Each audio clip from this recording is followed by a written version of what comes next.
Masalah Paskah. Mengapa Kristen ikut cara Katolik? Kalender Nasional menulis dua versi tentang hari libur 7 April 2023. Ada kalender menulis 7 April 2023, hari wafat Isa Al-Masih. Tetapi kalender lain pada tanggal yang sama ditulis Jumat Agung. Sejak dulu, hari raya Jumat Agung atau memperingati hari kematian Yesus menjadi kontroversial antara Kristen dan Katolik. Bukan soal kematian Yesusnya. Kalau kematian Yesus di kayu salib tidak dapat ditawar-tawar. Memang Yesus mati di kayu salib. Tetapi soal penyebutan nama kematian itulah yang menjadi masalah.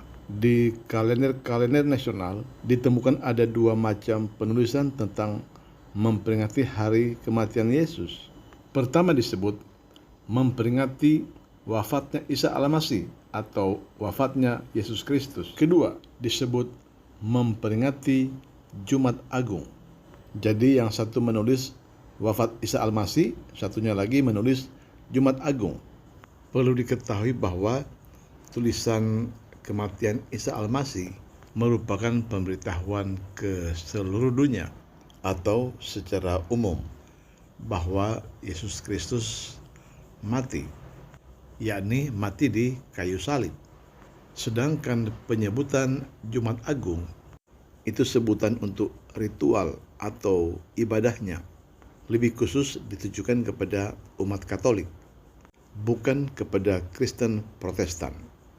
Karena bagi umat Katolik, ada ritual sebelum Jumat Agung, ada juga ritual sesudah Jumat Agung. Misalnya ada yang disebut Rabu Abu.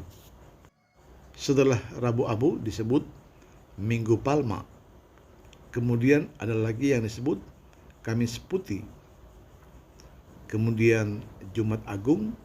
Jumat Agung itu adalah hari Yesus disalibkan dan dikuburkan.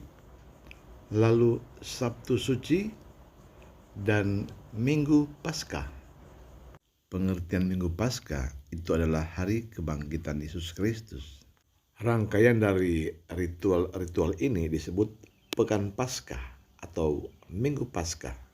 Kristen Protestan tidak memperingati hari-hari tersebut selain hari kematian Yesus Kristus dan kebangkitan Yesus Kristus. Kedua, tentang penyebutan Paskah. Bagi Kristen Protestan, Paskah itu diperingati pada hari Jumat, yakni hari kematian Yesus Kristus. Karena Yesus disalib tepat pada hari raya Paskah, penyembelihan domba di Israel. Dalam kitab Keluaran juga itu disebut hari raya Paskah. Jadi yang disebut dengan Paskah itu adalah tepat pada hari penyembelihan domba di Israel. Dalam hal ini Yesus sebagai anak domba Allah yang mati disalib dan dikuburkan. Pada malam Paskah, Yesus makan perjamuan bersama dengan murid-murid. Besoknya, hari raya Paskah, Yesus disalibkan.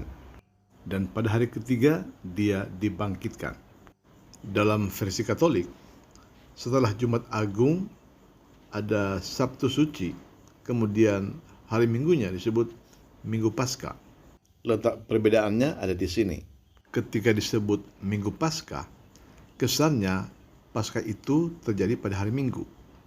Padahal Minggu Paskah yang dimaksud adalah bahwa umat Katolik merayakan Paskah selama seminggu atau sepekan. Makanya disebut Minggu Paskah atau Holy Week, di mana di dalamnya termasuk Jumat Agung. Jadi umat Katolik ketika hari raya Paskah yang sebenarnya, yakni hari Jumat, itu disebutnya Jumat Agung. Sedangkan hari Minggunya, yakni hari kebangkitan Tuhan Yesus, itu disebutnya Minggu Paskah. Sedangkan bagi Kristen tidak mengenal istilah Pekan Paskah atau Minggu Paskah. Mereka hanya mengenal dua hari, yaitu hari kematian Yesus, yaitu hari Jumat, dan hari kebangkitan Yesus, yaitu hari Minggu. Kalau dipikir-pikir, Katolik dan Protestan sama-sama merayakan hari kematian Yesus dan kebangkitan Yesus. Hanya konsepnya yang berbeda. Kalau di Katolik, hari kematian Yesus diganti dengan sebutan Jumat Agung, dan kebangkitan Yesus diganti dengan sebutan Minggu Paskah. Sedangkan di Protestan, kematian Yesus disebut kematian Yesus, dan kebangkitan Yesus disebut kebangkitan Yesus. Dari sudut pandang teologis, ketika orang mendengar tentang Jumat Agung dan Minggu Paskah, itu menunjuk kepada pribadi Yesus yang pernah hidup, mati, dan bangkit dari sisi historis atau sejarahnya. Tetapi ketika Kristen langsung menyebut kematian Yesus dan kebangkitan Yesus tanpa embel-embel Jumat Agung dan Minggu Paskah, itu sebenarnya merupakan berita Injil kepada dunia bahwa Yesus mati di salib untuk menebus dosa manusia, dikuburkan dan bangkit pada hari yang ketiga, dan dia hidup sampai selama-lamanya.